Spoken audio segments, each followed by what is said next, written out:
네, 하나님 말씀 같이 보겠습니다. 에스라 1장 1절에서부터 6절 말씀. 하나님 말씀 에스라 1장 1절부터 6절 말씀. 우리 한 목소리로 같이 하나님 말씀 읽습니다. 시작. 바사왕 고레스 원년에 여호와께서 예레미야의 입을 통하여 하신 말씀을 이루게 하시려고 바사왕 고레스의 마음을 감동시키매 그가 온 나라에 공포도 하고 조소도 내려 이르되, 바사왕 고레스는 말하노니 하늘의 하나님 여호와께서 세상 모든 나라를 내게 주셨고 나에게 명령하사 유다 예루살렘의 성전을 건축하라 하셨나니, 이스라엘의 하나님은 참 신이시라. 너희 중에 그의 백성된 자는 다 유다 예루살렘으로 올라가서 이스라엘의 하나님 여호와의 성전을 건축하라. 그는 예루살렘에 계신 하나님이시라. 그 남아있는 백성이 어느 곳에 머물러 살든지 그곳 사람들이 마땅히 은과 금과 그 밖의 물건과 짐승으로 도와주고, 그 외에도 예루살렘에 세울 하나님의 성전을 위하여 예물을 기쁘게 드릴지니라 하였더라. 이에 유다와 베냐민 족장들과 제사장들과 레위 사람들과 그 마음이 하나님께 감동을 받고 올라가서 예루살렘의 여호와의 성전을 건축하고자 하는 자가 다 일어나니, 그 사면 사람들이 은그릇과 금과 물품들과 짐승과 보물로 돕고 그 외에도 예물을 기쁘게 드렸더라. 아멘, 아멘. 이번에 이순신 장군의 한산 대첩을 배경으로 한 영화를 보면 어떤 분들은 약간 좀 눈초리가 예고편에서 보여준 대목만 제가 얘기할 테니까 걱정하지 마시고 나중에 꼭 보시길 바랍니다. 이순신 장군이 지금 조선은 압도적인 승리를 통해서 이 전세의 흐름을 바꿔야 될 결정적인 그런 순간에 있기 때문에 이것을 놓고 씨름하다 결국은 한산 앞바다에 하객진이라고 하는 계획을 펼쳐서 일본 수군을 멸망시키려고 하는 계획을 세웁니다. 그리고 나서 이 하객진을 이제 계획하는 도표를 그리는데 대장선을 이제 가운데 딱 놓고 좌측 날개와 우측 날개, 장수들을 이 배치를 할 때 이순신 장군이 장수 이름 하나하나 불러가면서 누구누구는 이런 장점이 있고 이것을 잘하니까 이 자리에, 누구누구는 이런 장점이 있고 또 이 역할을 잘하니까 이 자리에, 장수 하나하나를 정확하게 꿰뚫고 장수가 어디에서 어떤 역할을 해야 하는지를 정확하게 알고 그거를 다 그립니다. 제가 그 대목을 보면서 예수님이 보이더라고요. 예수님이. 우리 예수님, 우리의 대장 되시는 줄로 믿습니다. 태초 전부터 알파와 오메가 되신 그분이 완전한 계획을 가지시고 그 시작과 마지막에 완전한 계획을 온전한 그분의 섭리 가운데 지금도 이 땅 가운데 풀어내시는 줄로 믿습니다. 그리고 그분은 누구보다도 우리 한 사람 한 사람을 잘 알아서 우리가 어느 자리에 어떤 역할을 통해서 마지막 주님이 행하실 영적인 대첩을 위해서 우리가 쓰임받기를 원하시는지를 이미 작정하시고 계획하시고 우리 한 사람 한 사람을 그렇게 인도하여 결국은 승리하게 될 줄로 믿습니다. 특별히 우리 공동체에게는 하나님이 다음 세대와 중동을 중심으로 한 세계 선교라고 하는 큰 영적인 대첩을 비전으로 주신 공동체로서 대장 되신 예수님께서 이 일을 위해서 구체적으로 어떤 계획을 가지시고 어떻게 풀어가시기를 원하시고 또 몸된 교회 안에 있는 우리 성도 한 분 한 분 머리카락 하나도 다 세신 바 되신 그분이 정확하게 여러분이 어느 자리에서 어떤 위치로 어떤 역할을 감당함으로 주님의 이 완전하신 계획을 이루실지를 아시고 또 우리를 인도하여 주실 줄로 믿습니다. 여러분, 오늘 본문은요, 오래전, 대략 한 2550년 전 무너진 이스라엘 백성들을 하나님이 어떻게 바벨론에서부터 회복하여 예루살렘으로 돌이킬 것인지에 대한 그 약속의 말씀입니다. 여러분, 이 일이 사실은 전 세계 어느 역사 가운데서도 일어나지 않은 유일무이한 일입니다. 나라가 멸망했는데 회복되는 사건은 인류 역사 가운데 거의 없습니다. 근데 하나님은 그분의 완전하신 뜻에 따라 이 일을 행하십니다. 여러분, 우리가 잘 알고 있는 대로 이스라엘은요, 솔로몬의 아들 르호보암 때 남왕국과 북왕국 이스라엘로 나눠집니다. 그리고 남왕국은 밑에, 북왕국은 바로 그 위에 있지만 이들 위에 있는 아람이라고 하는 군대, 다메섹을 수도로 한 수리아라고 하는 이 나라에 의해서 나라가 반쪽으로 나눠졌기 때문에 늘 괴롭힘을 당했습니다. 근데 티그리스 강에서부터 강력하게 일어난 아시리아라고 하는 제국이 아람 쳐버리고 여세를 몰아서 계속해서 북왕국을 괴롭히다가 722년에 아시리아에 의해서 북왕국은 멸망을 당합니다. 그리고 절대적인 강자로 아시리아는 중동과 근대 여기를 완전히 장악을 합니다. 놀라운 것은 여러분, 그렇게 어마어마한 아시리아도 결국 하나님의 때에 속절없이 무너집니다. 바로 자신들의 속국이었던 바벨론, 성경에서 얘기하는 이 바벨론은 신바벨론을 얘기합니다. 그러니까 새롭게 이 바벨론이 일어나서 아시리아 니느웨를 612년에 함락하고 결국 609년에 완전히 멸망시켜버립니다. 그리고 이 바벨론은 여세를 몰아서 605년에 남아있던 남왕국 유다를 1차로 쳐서 다니엘과 왕궁에 있는 고급 인력들을 전부 다 포로로 끌고 가고 8년 이후 597년에 2차로 또 쳐서 우리가 알고 있는 대로 에스겔과 군사들, 중요 핵심 자원들을 다 끌고 갑니다. 마지막으로 3차 588년에 남왕국 유다를 쳐서 2년간 토성을 쌓고 쳐서 결국은 586년에 바벨론에 의해서 이스라엘은 완전히 멸망합니다. 그런데 이 모든 과정을 지켜봤던 선지자가 바로 예레미야 선지자입니다. 우리가 알고 있는 대로 요시야 왕이 통치한 지 13년째에 이 예레미야는 선지사로서 부르심을 받고 남왕국 유다가 멸망하는 586년, 근 40년간 하나님의 말씀에 따라 끊임없이 남왕국 유다에게 하나님의 말씀을 선포했던 선지자입니다. 근데 여러분, 그 40년 동안 이 예레미야 선지자의 말씀을 듣고 회개하고 돌아왔다라고 하는 구절은 한 구절도 없습니다. 참 이걸 보면은 너무나 마음이 안타까워요. 선지자가 하나님의 마음을 가지고 하나님의 메시지를 가지고 40년 동안 국운이 무너져 가고 있는 나라를 향해서 선포했는데 단 한 사람도 그 예언의 말씀에 반응하지 않고 결국은 멸망을 한 거예요. 근데 여러분, 놀라운 것은 그렇게 멸망을 선포하는 와중에서도 하나님은 새롭게 하나님의 은혜와 은총으로 이 남왕국 유다를 회복할 것에 대한 예언을 예레미야에게 다시금 또한 선포하게 하십니다. 그러니까 여러분, 하나님이 택하신 백성들과 하나님을 대적하여 일어난 이방 민족을 향한 하나님의 징계와 심판은 다릅니다. 하나님을 대적하는 이방 민족을 향한 하나님의 심판은 그야말로 심판입니다. 그러나 택한 백성들을 향한 하나님의 징계와 하나님의 연단은 그들로 하여금 돌이켜 온전한 하나님의 백성으로 회복하고자 하신 하나님의 뜻이 있는 줄로 믿습니다.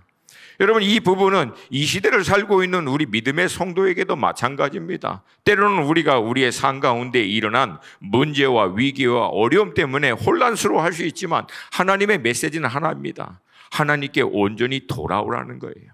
하나님의 완전하신 뜻 가운데 돌이키라는 거예요. 할렐루야.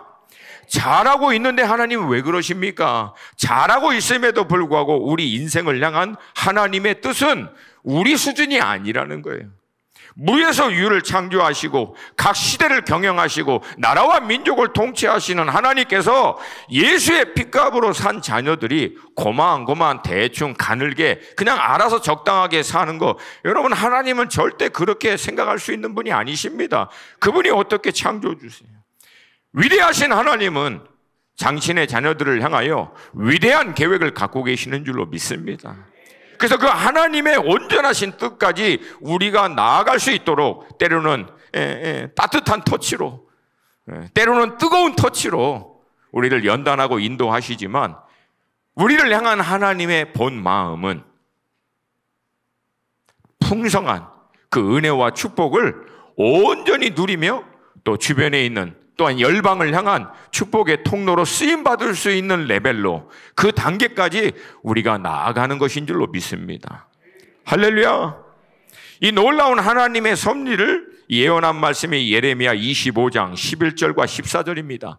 우리 한 목소리로 같이 읽습니다. 시작. 이 모든 땅이 폐허가 되어 놀랄 일이 될 것이며 이 민족들은 70년 동안 바벨론의 왕을 섬기리라. 여호와의 말씀이니라. 70년이 끝나면 내가 바벨론의 왕과 그의 나라와 갈대아인의 땅을 그 죄악으로 말미암아 벌하여 영원히 폐허가 되게 하되, 내가 그 땅을 향하여 선언함과 곧 예레미야가 모든 민족을 향하여 예언하고 이 책에 기록한 나의 모든 말을 그 땅에 임하게 하리라. 그리하여 여러 민족과 큰 왕들이 그들로 자기들을 섬기게 할 것이나 나는 그들의 행위와 그들의 손이 행한 대로 갚으리라. 아멘. 이 하나님의 예언의 말씀을 배경으로 한 것이 바로 오늘 우리가 읽었던 이 본문의 말씀입니다. 이 예언의 말씀대로 하나님은요, 바벨론의 속국이었던 바사로 하여금 메대와 연합군을 이루어 바벨론을 멸망시킵니다. 이게 바로 539년입니다. 그리고 그 원년에는 메대의 다리오 왕이 바벨론의 왕이 됐지만, 바로 그 다음 538년에는 메대와 바사가 바사 제국, 페르시아 제국으로 통합되면서 고레스가 왕이 됩니다. 왕이 되자마자 그 고레스가 했던 것은 바벨론의 포로로 잡혀있던 이스라엘 백성들을 예루살렘으로 돌이켜 무너졌던 하나님의 성전을 재건하는 일을 하도록 공포하고 조서를 내린 겁니다. 정확하게 예레미야를 통하여 하나님이 예언하신 그 말씀대로 행하시는 거예요. 사랑하는 여러분, 여기서 우리가 꼭 주목해서 봐야 하고 놓치지 않아야 될 것이 있습니다. 위대하신 하나님, 어마어마하신 하나님이요, 각 시대와 나라와 민족 가운데 또 몸된 교회와 우리 개개인의 인생 가운데 행하시는 그 어마어마한 일은 말로 다 형용할 수 없습니다. 그럼에도 불구하고 그 하나님의 모든 일을 딱 한마디로 정의하자면, 하나님이 행하시는 주도적인 일은 하나님이 약속하시고 예언하시고 선포하도록 하신 그 말씀을 성취하시는 일을 행하십니다. 그래서 여러분, 이 관점에서 구약을 보면, 구약은 하나님의 예언과 약속의 말씀을 선포하는 시대고요, 신약 시대는 그 예언과 약속의 말씀이 성취돼 가고 있는 시대, 그리고 우리가 살고 있는 이 시대는 그 신약 시대의 연장선으로서 하나님의 약속과 예언의 말씀, 그분의 기록된 말씀이 성취돼 가고 있는 시대에 여러분과 저는 살고 있습니다. 그래서 여러분, 성경적 관점에서 시대를 분별하는 것은요, 흔히 우리 시대를 좀 앞서간다라고 하는 분들이 얘기하듯이 뭐 우크라이나와 러시아의 관계, 중국과 미국의 어떤 패권적인 싸움, AI 개발과 메타버스, 그리고 급기야 보이지 않는 가상화폐를 통해서 새롭게 만들어낸 어떤 뭐예요? 가치와 투자에 대한 새로운 어떤 세상의 흐름들, 여러분, 이 모든 것도 물론 이해해야 합니다. 그리스도인으로서 세상 가운데 우리가 비둘기처럼 순결하긴 하지만 뱀처럼 지혜로워 하는 말씀에 따라 세상에 흘러가는 대세의 흐름을 분별하고 이해하는 것도 필요해요. 그러나 성경적 관점에서 시대를 분별하는 것은 그 와중에서 하나님은 어떻게 이 세상을 경영하시고 하나님의 완전하신 말씀을 성취해가고 계시는가, 이것을 보시는 것이 시대를 분별하는 것인 줄로 믿습니다. 왜냐하면 예수님도 내 아버지께서 일하시는 것을 보고 나도 일한다. 예수님이 이 땅 가운데 메시아로 왔다고 해서 그냥 예수님 뜻대로 마구잡이로 일하신 것이 아니에요. 아버지께서 이미 예수님이 이 땅에 오시기 전에 어떤 계획을 가지고 어떻게 이 일을 행하시고 계시고, 그 아버지의 경영에 따라 예수님을 정확한 하나님의 때에 이 땅 가운데 보내셔서 어떤 일들을 성취하기를 원하시는지를 보시고 분별하여 그 일에 동참하신 거예요. 그러므로 여러분, 우리도 하나님께서 이 시대, 우리가 살고 있는 이 시대에 어떻게 하나님의 일을 경영하시는지를 볼 수 있어야만 하나님의 선하시고 기뻐하시고 온전하신 뜻을 분별하여 이 시대 하나님이 우리에게 허락하신 분복과 그 자리 역할을 통해서 어떻게 세상을 경영하시는 하나님의 일에 동참할 수 있는지를 깨닫고 함께 할 수 있는 지혜롭고 충성된 하나님의 자녀가 될 줄로 믿습니다. 할렐루야, 할렐루야. 그러면 하나님은 어떻게 이 시대 가운데 하나님의 일을 행하시는 것을 보여주시는가? 누구에게 하나님은 이 일을 나타내시는가? 아모스 3장 7절, 제가 몇 번이고 인용한 말씀입니다. 함께 읽겠습니다. 시작.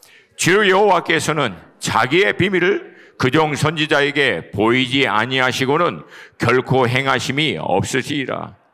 종과 선지자는 같은 의미인데 다른 두 단어를 거듭 사용함으로 말미암아 강조하고자 하는 거예요. 여러분, 종과 선지자의 특징은 딱 두 가지입니다. 주인 대신 하나님께 꽂혀 있는 거예요. 주인 대신 하나님께 늘 주목하고 있는 거예요. 여러분, 우리가 하나님이 우리 각자에게 허락하신 전문 영역, 자리, 역할, 분복, 그 일을 해서 세상 가운데서도 할 수만 있다면 최선을 다하여 영향력을 미치고 주도적인 역할을 감당해야 하는 것도 중요하지만, 우리의 주안점은 세상의 주도적인 역할을 할 수 있는 위치, 자리에 나아가는 것이 주 목적이 아니라 내게 허락하신 그 자리 가운데 하나님이 어떤 의중과 계획을 가지시고 운행하시고 역사하시는지를 보는 겁니다. 그걸 보는 거예요. 그걸 봐야만 지혜로운 하나님의 종과 같이 하나님의 뜻을 분별할 수 있는데, 그걸 볼 수 있기 위한 유일한 길은 다른 게 없어요. 특별한 영적인 은사와 능력이 아닙니다. 늘 깨어서 하나님께 꽂혀 있는 거예요. 늘 하나님께 꽂혀 있는 거예요. 주님의 의중은 무엇일까? 주님의 뜻은 어디에 있는가? 이곳으로 나를 부르신 주님은 무엇을 원하실까? 주님이 내 이 자리, 이 역할에 있으면 주님은 이러한 때에 어떻게 하셨을까? 늘 주님께 꽂혀 있는 거예요. 종은 늘 주님 앞에, 주인된 그 주인 앞에 희내니 대기하면서 주인이 그 이름만 부르면 곧장 달려가면서 히브리 말로 희내니 제가 여기 있나이다. 말씀만 하십시오. 뭐라고 얘기하든 즉각 순종할 준비가 되어 있습니다. 이게 종의 태도입니다. 선지자는 늘 깨어서 하나님이 자기에게 하시는 음성을 듣습니다. 여러분, 예레미야가 40년 동안 사역을 했는데도 단 한 사람도 회개하고 돌아왔다고 하는 기록이 없다고 얘기했어요. 근데 여러분, 예레미야가 40년 동안 어떻게 포기를 안 하신 줄 아십니까? 예레미야가 아니에요. 예레미야가 하나님의 말씀을 선포할 때마다 앞절에 뭐라고 기록되어 있는지 아십니까? 예레미야 전체에 수십 번 나옵니다. 여호와의 말씀이 예레미야에게 임하시매, 여호와의 말씀이 예레미야에게 임하시매, 여호와의 말씀이 예레미야에게 임하시매. 하나님의 말씀을 늘 받는 거예요. 할렐루야. 그리고 그 말씀대로 선포하는 거예요. 그러니까 결국은 하나님의 음성과 인도하심, 그 뜻을 분별할 수 있는 영적인 은사와 특별한 기술이 필요한 것이 아니라, 그렇게 하나님의 인도하심과 뜻을 분별함을 받을 수 있는 영적인 상태, 영적인 태도만이 있는 거예요. 태도. 늘 집중하는 거예요. 늘 하나님께. 할렐루야. 여러분, 이 시대 우리 가운데 이런 영적인 태도와 영적인 중심이 회복될 수 있기를 도전드립니다. 이 일을 온전히 우리가 감당할 수 있도록 주님이 친히 우리에게 약속하여 보내주신 분이 성령 하나님이십니다. 요한복음 16장 13절 다시 한번 읽겠습니다. 시작. 그러나 진리의 성령이 오시면 그가 너희를 모든 진리 가운데로.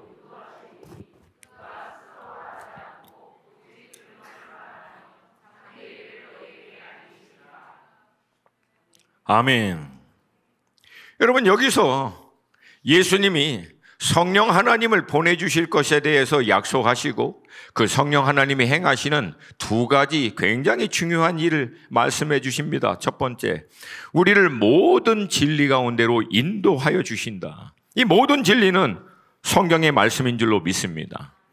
근데 이 성경은 예수 대하여 증거한 말씀이라고 예수님 스스로가 인용하여 선포하셨습니다. 즉 성령 하나님이 우리 가운데 행하시는 일은 이 기록된 말씀을 통하여 말씀의 본체이신 주님께로, 아버지 하나님께로 우리를 인도하시고 그 하나님을 아는 지식에서, 그 예수 그리스도를 아는 지식에서 자라가도록 역사하시는 분이신 줄로 믿습니다.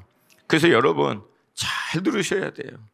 말씀을 가까이 하고 늘 말씀을 주야로 묵상하고 말씀을 가까이 함으로 사모하는 사람들에게 나타나는 공통적인 특징, 성경적으로 얘기할 때 바른 특징은요, 주님을 더 사모하는 겁니다. 주님을 더 갈망하는 겁니다. 주님을 더 찾는 거예요. 내가 말씀을 가까이 하고 묵상하고 말씀에 대한 여러 지식과 지혜를 얻는 것을 정말 사모하는데, 그런 내 안에 주님에 대한 갈망과 열정이 없다. 여러분, 그건 잘못 나가고 있는 거예요. 말씀을 가까이 하면 할수록 말씀이 예수에 대한 말씀이기 때문에 예수를 향한 열정과 갈급함이 우리 가운데 더 일어나야 될 줄로 믿습니다. 그래서 여러분, 말씀을 내가 정말 바로 보고 있는지에 대한 점검은 간단합니다. 말씀을 볼 때마다 주님을 더 사모하는 거예요. 말씀을 볼 때마다 주님에 대한 갈망이 일어나는 거예요. 말씀을 볼 때마다 주님을 더 사모하게 되는 거예요.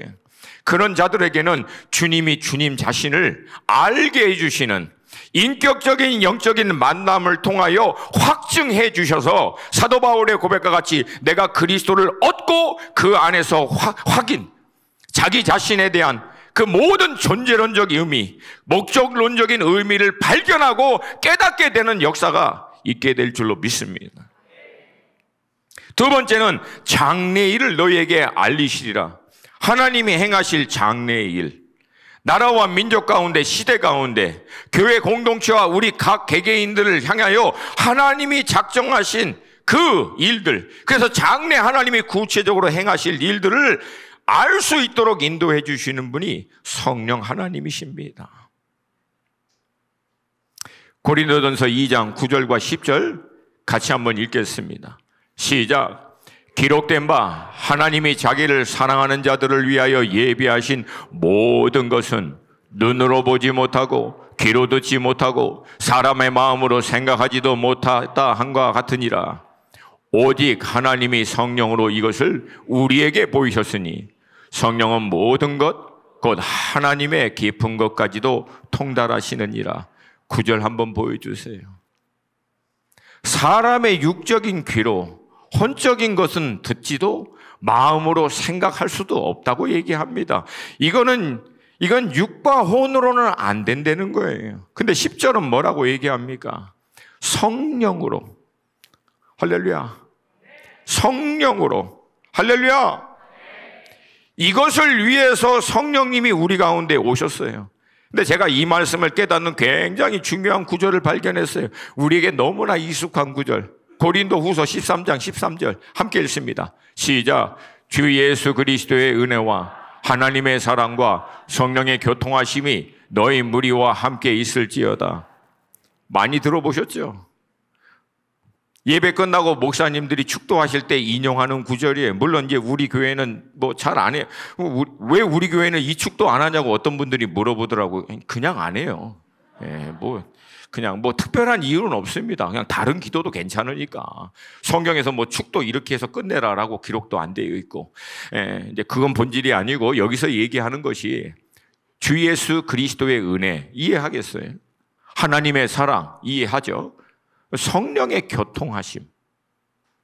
성령님이 교통정리하십니까? 이게 무슨 뜻이에요? 헬라어 원어로 코이노니아입니다. 성도의 교제라고 얘기할 때 얘기하는 코이노니아, 이게 성도의 교통입니다. 그러니까 고린도후서 13장 13절에서도 뭘 강조하는 거예요? 성령 하나님과의 코이노니아를 축복하고 있는 거예요. 왜? 이게 절대적으로 필요하니까.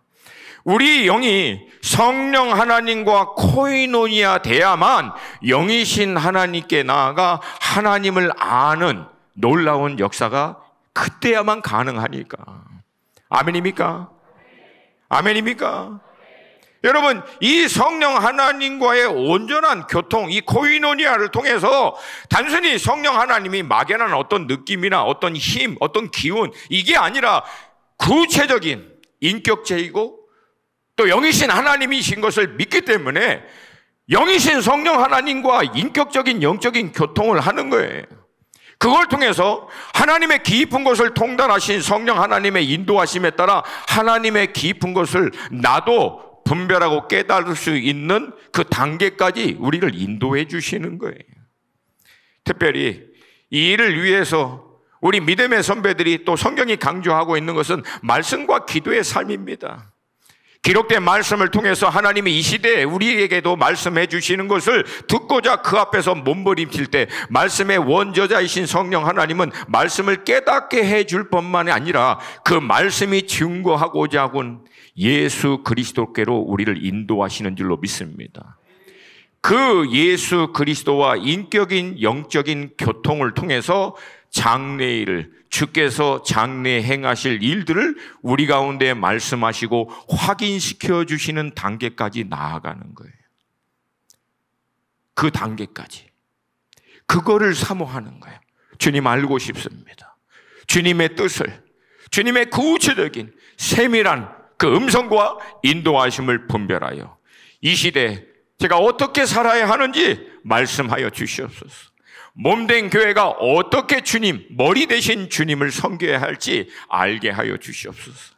이 시대를 경영하시는 우리가 아버지라고 부르는 하나님이 어떻게 이 세상 나라들을, 우리가 살고 있는 이 시대를 경영하고 계시는지 알게 하여 주시옵시고, 하나님의 그 완전한 경영에 내가 어떻게 어떤 모습, 어떤 역할로 동참할 수 있을지 주님 내게도 말씀하시고 인도하여 주시옵소서. 여러분, 우리 담임 목사님은 이것을 친밀함이라고 얘기합니다. 쉽게 얘기해서 친밀한 자에게 나누어 주신다는 거예요. 왜? 친밀함은 신뢰의 정도를 얘기합니다. 여러분, 하나님의 깊은 것을 하나님이 아무에게나 나누겠습니까? 자녀라고 해서 미성숙하고 준비되지 않고 자기 아젠다, 자기 생각으로 여기저기 좌충우돌 하는 자녀에게는 어떻게 하나님이 시대를 향한 경영을, 하나님의 깊은 것에 은밀한 가운데 감추어 있던 하나님의 것들을 나눌 수 있겠습니까? 그러나 그 마음과 생각을 하나님께 꽂아 하나님의 의중을, 아버지의 마음을 알아 그 아버지의 의중대로 온전히 자기 인생을 사용받기를 구하며 매달리는 성숙한 자들에게는 그 친밀함 가운데 그 신뢰함을 받을 수 있는 단계까지 나오는 자들에게는 우리 아버지께서 성령을 통하여 우리 가운데 말씀하시고 확증하여 주실 줄로 믿습니다.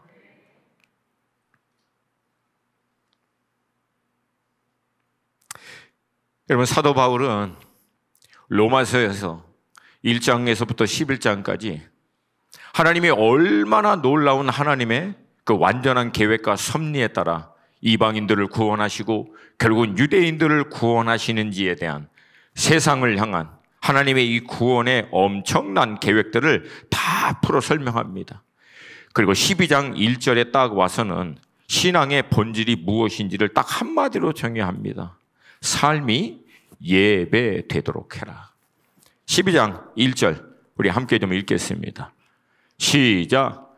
그러므로 형제들아, 내가 하나님의 모든 자비하심으로 너희를 권하노니 너의 몸을 하나님이 기뻐하시는 거룩한 산제사로 드리라. 이는 너희가 드릴 영적 예배니라. 그러니까 여러분, 신앙의 모든 핵심은 내 삶이 하나님이 흠양하고 흡족하게 받을 수 있는 예배가 되는 것인 줄로 믿습니다. 근데 2절은 그럼 우리 삶이 하나님이 흡족하여 받을 수 있는 예배가 되기 위한 구체적인 길을 제시하고 있습니다. 2절 함께 읽습니다. 시작. 너희는 이 세대를 본받지 말고 오직 마음을 새롭게 함으로 변화를 받아 하나님의 선하시고 기뻐하시고 온전하신 뜻이 무엇인지 분별하도록 하라. 삶이 하나님이 흠양 받을 수 있는 예배가 되는 데 있어서 핵심은 하나님의 선하시고 기뻐하시고 온전하신 뜻을 분별하여 그 뜻을 온전히 이루어 드리는 삶인 줄로 믿습니다. 이게 우리의 삶의 본질입니다. 핵심이에요. 근데 그렇게 하나님의 뜻을 분별하기 위해서 사도 바울은 두 가지를 얘기합니다. 첫 번째, 2절 보여주세요. 너희는 이 세대를 본받지 말고, 이 세대를 따라가지 말고, 이 세상의 유행, 가치, 큰 흐름, 사조, 이런 유행들을 따라가지 말고, 두 번째 어떻게 하는 거예요? 마음을 새롭게 하라는 거예요. 마음을 새롭게 해야만 변화돼서 변화된 결과가 하나님의 뜻을 분별하는 거예요. 근데 여러분, 이게 헬라어 문법을 잘 보면은 참 재밌습니다. 여기서 변화되는 거는요, 수동사입니다. 내가 변화하는 게 아니라 원문적으로 표현하면 변화되어져서 하나님의 뜻을 분별하도록 하라. 그러니까 변화의 주체는 하나님이시지 내가 아니라는 거예요. 하나님이 성령을 통하여 우리 안에 변화를 시켜주시는 줄로 믿습니다. 그 변화의 결론은, 열매는 하나님의 뜻을 아는 거예요. 주님의 뜻을 아는 거예요. 정확하게 아는 거예요. 무엇을 어떻게 해야 할지 아는 거예요. 근데 그 변화가 되어지기 위해서 주도적으로 우리에게 도전하고 있는 역할은 딱 하나예요. 세대를 본받지 말고 마음을 새롭게 하라. 그러니까 마음을 새롭게 하기 위한 전제 조건은 이 세상의 유행, 가치, 흐름, 이거 따라가지 말라는 거예요. 이 세상의 흐름과 가치와 유행 따라가면서 마음을 새롭게 하는 것은 불가능하다는 거예요. 현대인이 갖고 있는, 그리스도인들이 갖고 있는 딜레마가 이거잖아요. 세상도 좋은데 변화도 되고 싶어. 하나님의 뜻도 알고 싶어. 세상도 놓치긴 싫은데 어떻게든지 하나님의 의미 있는 삶에도 어느 정도 살고 싶은 이 갈등이 우리 가운데 있는데, 여러분, 제가 27년 사역을 했거든요. 내린 결론이 뭔지 안 돼요. 그건 안 됩니다. 불가능합니다. 세상을 따라가는 만큼 마음을 새롭게 하는 것이 불가능합니다. 또한 마음을 새롭게 하면 세상으로부터 돌이키게 됩니다. 할렐루야. 할렐루야. 그럼 어떻게 우리가 마음을 새롭게 하는가? 간단합니다. 주님께 꽂으세요. 세상의 소리를 차단시키고 주님의 음성을 들을 수 있는 자리에 여러분을 세우세요. 그게 묵상의 시간이고 기도의 시간이고 예배의 시간입니다. 이 시간들을 통해서 영이신, 인격이신 하나님과 코이노니아 함으로 말미암아 마음이 새롭게 되어 결국은 변화되어지는 거예요. 그 결국은 뭐예요? 어느 날 예배 가운데 하나님의 뜻이 내 안에 딱 흘리게 되는 거예요. 말씀을 묵상하는 어느 날 하나님이 기록된 그 말씀을 통해서 내게 말씀하신 하나님의 내적인, 영적인 확신이 내 안에 딱 일어나는 거예요. 기도하다가 복잡하고 머리가 힘들고 어려운 그 와중에서도 어떻게든지 하나님의 뜻을 알고 싶어서 몸부림치는 어느 날 내 안에 하나님의 뜻에 대한 확신이 딱 오는 거예요. 할렐루야. 할렐루야. 이걸 영적인 돌파라고 얘기합니다. 이 돌파가 있을 때 우리는 하나님이 원하시는 차원으로 올라가는 거예요. 그리고 하나님이 원하시는 차원의 삶으로 들어가는 거예요. 이게 계속 반복될 때 결국은 우리는 그리스도 예수의 장성한 분량에 이르는 것. 뭡니까? 하나님과 예수님이 완전히 연합하듯 성령님과 주님과 우리의 인격이 영이 연합되어질 때 마음에 소원을 두고 일을 행하시는 주님의 인도하심을 경험하는 거예요. 할렐루야. 할렐루야.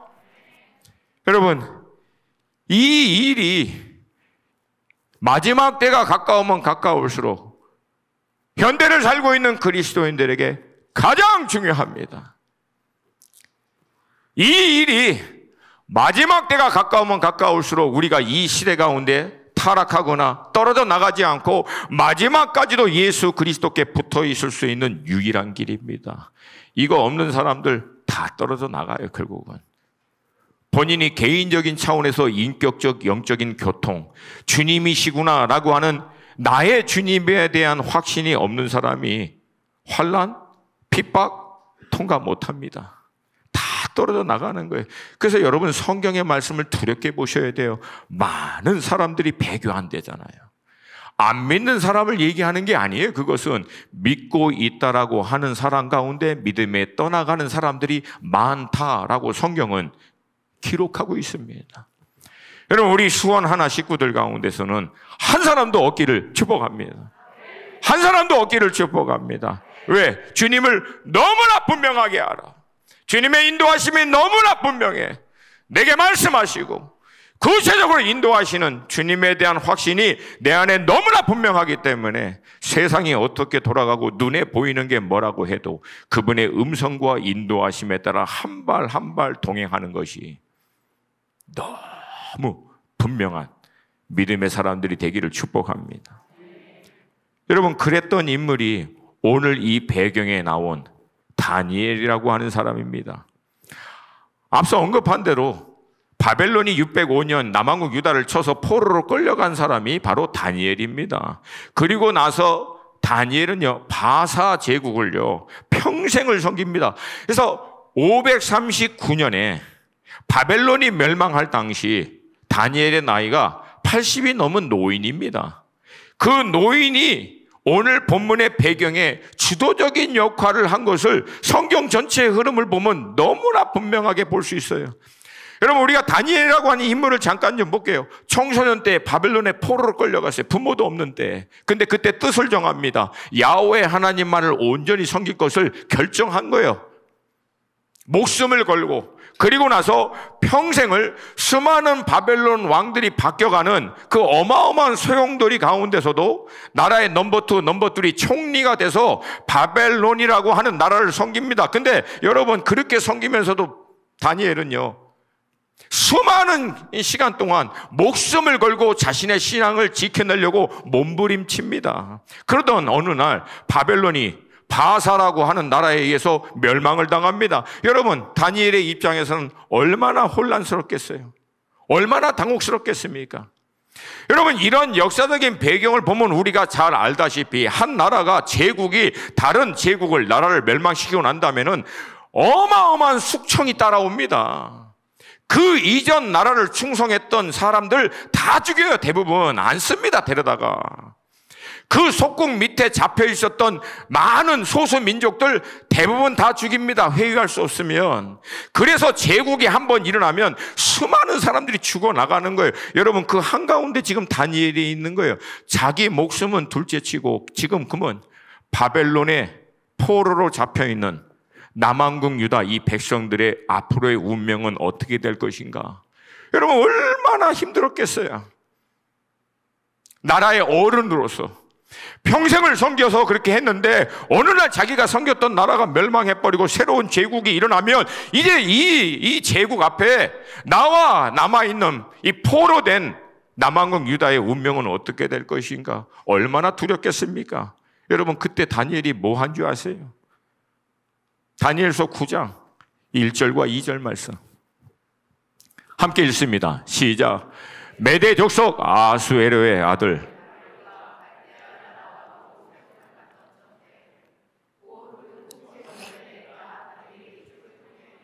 여호와 말씀으로 선지자 예레미야에게 알려주신 그 연수를 깨달았나니 곧 예루살렘의 황폐함이 70년 만에 그치리라 하신 것이니라. 여러분 그 난리 한복판에 다니엘은요 말씀 앞에 나간 거예요. 늘 하던 대로 다시금 말씀 앞에 나간 거예요.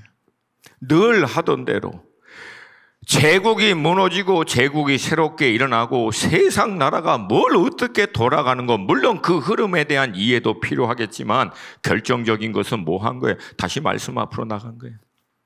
하나님의 예언과 약속의 말씀이 어떻게 성취돼 가고 있는지를 거기서 다시금 발견한 거예요. 그리고 우리가 알고 있는 바로 그 유명한 70일에 70년이 지나면 바벨론에 잡혀있는 유다 포로들을 돌이킬 것이라고 하는 예레미야의 이 말씀에 다니엘이 딱 꽂혀서 이 말씀 붙들고 그때부터 기도하기 시작합니다. 3절 말씀 함께 읽습니다. 시작. 내가 금식하며 베옷을 입고 죄를 덮어쓰고 주 하나님께 기도하며 간구하기를 결정하고.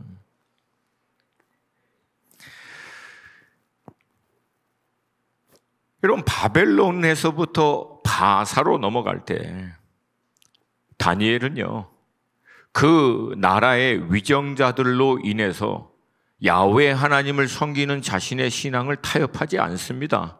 그래서 우리가 알다시피 몇 번의 죽을 고비를 넘겨요.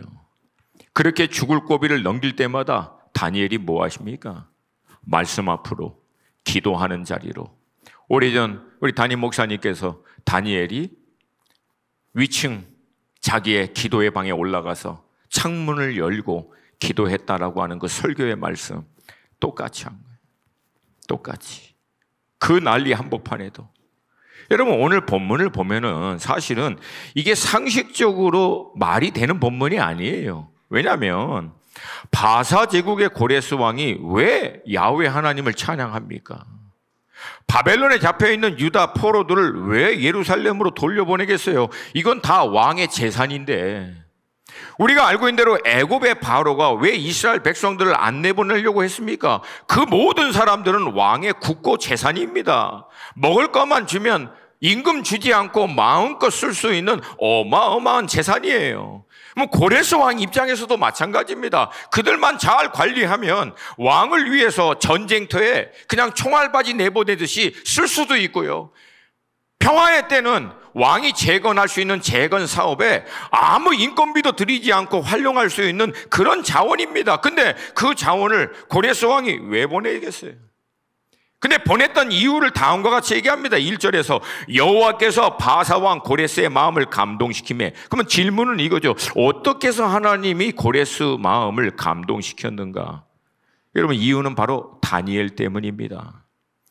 다니엘이 예레미야를 통하여 70일의 약속의 말씀을 딱 발견하고 그 말씀 붙들고 기도와 금식 가운데 기도하기 시작하고, 뭐라고 기도했을까요? 하나님, 예레미야를 통하여 70일에 바벨론의 포로가 예루살렘에 돌아갈 것이라고 하나님이 약속하셨기 때문에 주님, 이 약속의 말씀대로 행하여 주시옵소서. 하나님은 신실하신 하나님이십니다. 주신 말씀을 반드시 이루시는 여호와 하나님이신 줄로 믿습니다. 이 말씀이 온전히 이루어질 것을 믿습니다. 주님, 이 말씀대로 역사하여 주시옵소서. 여러분, 그때 다니엘의 기도가 하나님의 마음을 감동시킨 것이고, 하나님의 감동이 고레스 왕을 하나님이 또한 감동시켜서 결국 바벨론에 잡혀있는 유다 포로가 하나님이 예언하시고 약속하신 말씀대로 예루살렘으로 돌아가 무너졌던 성전을 재건할 수 있도록 역사하신 줄로 믿습니다. 여러분, 이 일에 5절을 보면은요, 혹시 5절 보여줄 수 있으세요? 5절 말씀 함께 읽습니다. 시작. 이에 유다와 베냐민 족속과 제사장들과 레위 사람들과 그 마음이 하나님께 감동을 받고 올라가서 예루살렘에 여호와의 성전을 건축하고자 하는 자가 다 일어나. 여러분, 이때 하나님의 감동을 받고 바벨론에서 일어나 무너졌던 성전을 재건하기 위해서 예루살렘으로 갔던 사람들이 빠르면 이민 3세대입니다. 70년. 그러니까 청년 때에 왔던 사람들은 결혼해서 애를 낳았으면 그 애가 또 애를 낳고 그 애가 장성해서 애를 낳을 수 있는 시간이에요. 3세대까지. 그럼 여러분, 이 사람들은요, 바벨론 사람입니다. 남왕국 유다가 뭐 어마어마한 어떤 실제적으로 보면 무슨 학문과 이런 교육이 발전은 아니에요, 여러분. 바벨론이 훨씬 발전했습니다. 그러면 거기 안에서 70년 동안 태어나고 자란 사람들은 예루살렘에 대해서, 하나님의 말씀에 대해서 막연하게 알고 있겠지만 사실은 바벨론 사람들이에요. 근데 그 중에서도 감동을 받은 사람은 자신의 모든 터전, 안전지대, 몸에 익숙하고 편한 자리를 떠나 약속의 말씀을 성취하는 그 부르심에 따라 일어난 거예요. 그리고 예루살렘으로 돌아간 겁니다. 그 족장들과 그 족장 밑에 있는 모든 유다 사람들의 이름들과 숫자가 에스라 2장 전체에 나와 있습니다. 제가 그 한산을 볼 때 이 에스라를 묵상하고 있었거든요. 그래서 이순신 장군이 우측 날개, 좌측 날개, 장수들 이름, 그 장수 밑에 배 하나에서 노젓고 싸우고 각자 역할을 감당하는 사람들 다 이걸 기록할 때 에스라 2장을 읽는데, 여러분 가끔가다 이런 거 읽으면 아딘 자손이 454명이야. 아유 도대체 400명이든 500명이든 무슨 상관이야 우리에게는. 이게 일은 너무 힘들잖아요. 근데 저한테는 이게 달리 보인 거예요. 이거구나.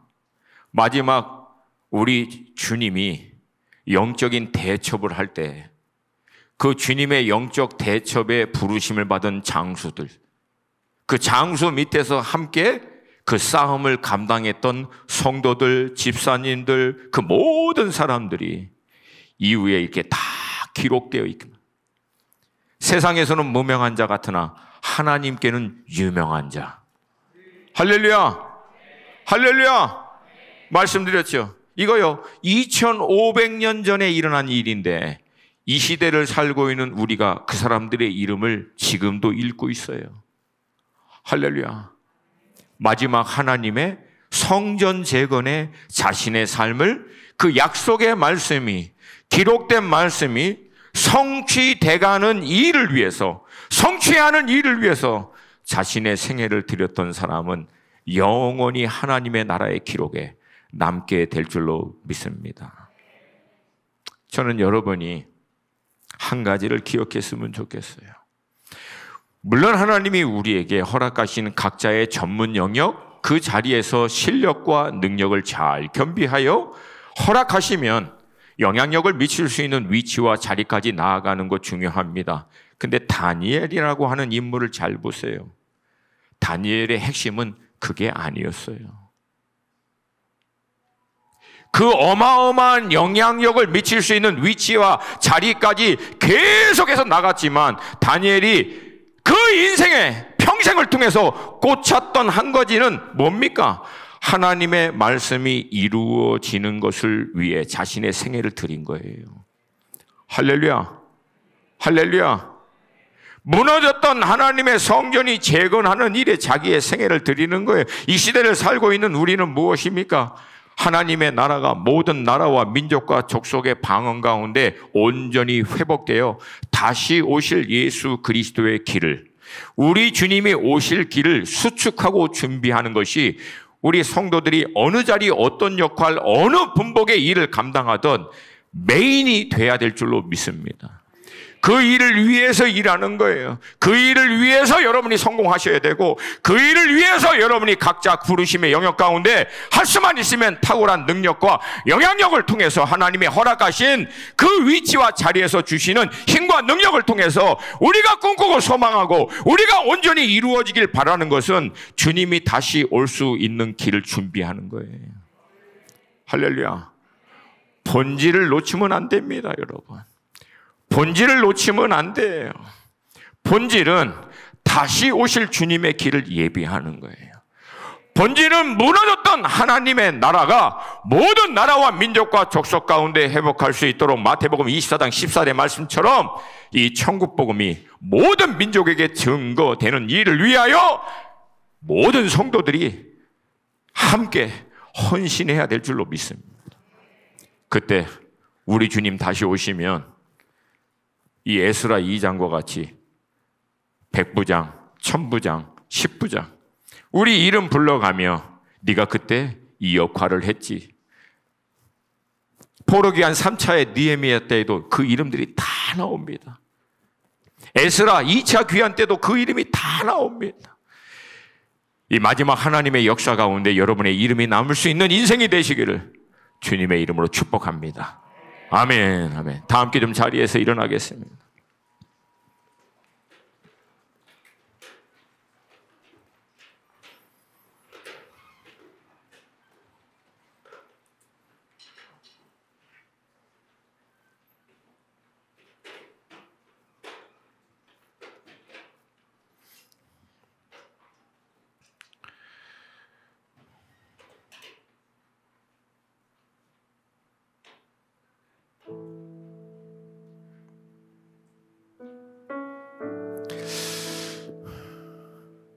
사랑하는 여러분, 오래전 이스라엘 가운데 이 놀라운 일을 행하신 하나님이 동일하게 우리의 하나님이신 줄로 믿습니다. 그리고 이 하나님의 아젠다는 지금도 동일하게 하나입니다. 그분의 말씀을 성취하는 거예요. 그리고 그 말씀을 성취하기 위해서 이 시대에도 여전히 하나님은 그 하나님께 자신의 마음과 시선을 고정시키는 자들, 그들에게 깊은 하나님의 뜻을, 그 의중을 깨달을 수 있는 자리로 인도하여 마지막 하나님의 영적 대첩을 위한 놀라운 하나님의 장수로 우리 한 사람 한 사람을 사용하실 줄로 믿습니다. 국제 정세다, 기후다, 경제다, 이 모든 난리 한복판에 여러분, 물론 우리가 이 세상의 흐름을 잘 분별하고 이해하는 거 중요합니다. 근데 본질은 그 와중에 하나님은 어떻게 우리가 살고 있는 이 시대에 당신의 세계 경영을 각 나라와 민족과 족속과 방언 가운데 행하시느냐, 이것을 분별하는 거예요. 그리고 몸인 교회를 통해서 어떻게 우리가 하나님의 이 일에 동참할 것인가. 여러분, 제가 이 얘기를 나눌 때마다 우리 성도님들 안에 좀 그런 반문이 있어요. 목사님, 너무 까마득해요. 너무 갭이 크다는 거예요. 나는 내 신앙 하나도 이 간수하는 게 힘들고, 오늘 당장 먹고 사는 문제도 힘들고, 내 그냥 일 때문에 치여서 힘들고 어려운데 거기까지는 너무 까마득합니다. 그게 믿음이라는 거예요. 그러니까 그게 믿음입니다. 그게 믿음이에요. 비록 나 먹고 사는 거 힘들고 내 문제 하나 해결하는 것도 어려운 인생이지만, 하나님 그럼에도 불구하고 평생 이렇게 살다가 끝내고 싶지 않습니다. 평생 땅에 있는 거 매여서, 땅에 있는 아젠다에 갇혀서 결국은 아무 의미 없이 끝나는 인생 되고 싶지 않습니다. 비록 내 안에 여전히 문제가 있고 갈등이 있고 먹고 사는 게 치열하고 나 자신 감수하는 것도 힘들고 어렵지만 믿음으로 주님 앞에 나아가 이 시간 기도합니다. 역사해 주시옵소서. 인도하여 주시옵소서. 한나를 통해서 사사시대를 선지자 시대로 바꿔버리는 사무엘을 허락하신 하나님, 감옥에 갇힌 자를 통해서 애굽의 총리를 통하여 애굽을 중심으로 해서 열방의 경영을 그 한 사람을 통해서 풀어내시는 하나님, 여러분, 그 하나님이 여러분과 제가 아버지라고 부르는 하나님이신 줄로 믿습니다. 오히려 하나님의 반전이 뭔지 아세요? 내 먹고 사는 일, 내 문제, 나의 연약감, 나의 아젠다 하나도 감당이 안 돼서 그거 가지고 끙끙거리고 있는 우리가 그 문제 가지고 하나님 앞에 나올 때 하나님은 그 문제를 통해서 하나님의 아젠다를 풀어낼 수 있는 자리를 우리를 이끌어내십니다. 이끌어 가십니다. 인도하십니다. 그리고 우리에게 깨닫게 하는 거예요. 아들아, 딸아, 너가 아니야, 너가 아니야. 내가 경영한다, 내가. 너는 다만 믿음으로 너 자신을 나에게 온전히 내어주기만 하면 너를 통한 나의 완전하신 뜻은 내가 이루어간다. 주님이 말씀하시는 거예요. 여러분, 지금 이사야서 묵상하고 있잖아요. 지금 이사야서 보면 뭐가 보입니까? 이스라엘이 잘해서 하나님이 이스라엘 회복한다고 예언한 게 아니에요. 이스라엘이 하도 못 알아듣고 하도 안 되니까 결국은 하나님이 메시아를 보내고, 메시아를 보냈는데도 안 되지만 하나님이 결국은 하나님 자신의 영광을 위해서 하나님이 미리 주신 약속과 예언의 말씀을 하나님 스스로가 이루기 위해서 반드시 그 땅을 회복하시고 모든 열방 가운데 영광을 나타낼 것이라고 선포해버린 거예요. 일방적으로. 할렐루야! 할렐루야! 이 하나님이 우리의 하나님이신 줄로 믿습니다. 근데 여러분, 그 놀라운 하나님의 일이 이루어지는 데 있어서 가장 중요한 유일한 조건이 무엇인지 아십니까? 이는 여호와의 말씀이니라. 이는 여호와의 말씀이니라. 여호와께서 말씀하셨느니라. 하나님 말씀하시는 것을 믿음으로 취하는 거예요. 취하는 거예요. 하나님 이 말씀대로 행하여 주시옵소서. 먹고 사는 거 감당 안 되는 나를 통하여 먹는 문제로 허덕이는 저 난민과 열방을 먹이는 일에 사용하여 주시옵소서. 내 아젠다로 힘들어하는 나를 통해서 이 열방 가운데 하나님의 아젠다를 풀어주시옵소서. 나는 내 문제로 시작하였지만 결국은 하나님의 아젠다로 풀어내시고 내 가정에 갇혀있는 것으로 급급한 나를 열방을 향한 하나님의 경영으로 인도하시는 하나님의 섭리 가운데 하나님 나를 드리오니 하나님 나를 통하여 당신의 뜻을 이루어 주시옵소서. 믿음으로 선포하겠습니다. 믿음으로 선포하세요. 나의 믿음은 제한받지 않습니다. 여러분 정말 믿으십니까? 왜냐하면 우리의 믿음의 대상이신 하나님이 제한받지 않는 분이시기 때문에 그래요. 다시 한번, 나의 믿음은 제한받지 않을 것입니다. 다시 한번, 나의 믿음은 제한받지 않을 것입니다. 내게 믿음을 더하여 주시옵소서. 내 안에 주님의 꿈을 부어주시옵소서. 주님의 아젠다를 내 인생 가운데 풀어주시옵소서. 우리 다 함께 두 손 들고 주님의 이름 한번 부르고 이 시간 간절히 기도할 때, 여러분 저는 단순한 사람이에요. 내 입의 말대로 내가 행하노라 성경이 기록하고 있어요. 내가 내 믿음을 통하여 행하겠노라. 저는 그 말씀을 믿습니다. 2, 3분 우리 전심으로 기도할 때 하나님 내게 믿음을 증폭하여 주시옵소서. 내 입술의 고백을 통하여 역사하여 주시옵소서. 기록된 말씀을 온전히 이루시는 하나님의 일에 동참하기를 원합니다. 주여 우리 수원 하나 공동체와 내 인생을 사용하여 주시옵소서. 우리 주님의 이름 3번 부르고 기도합니다. 주여! 주여!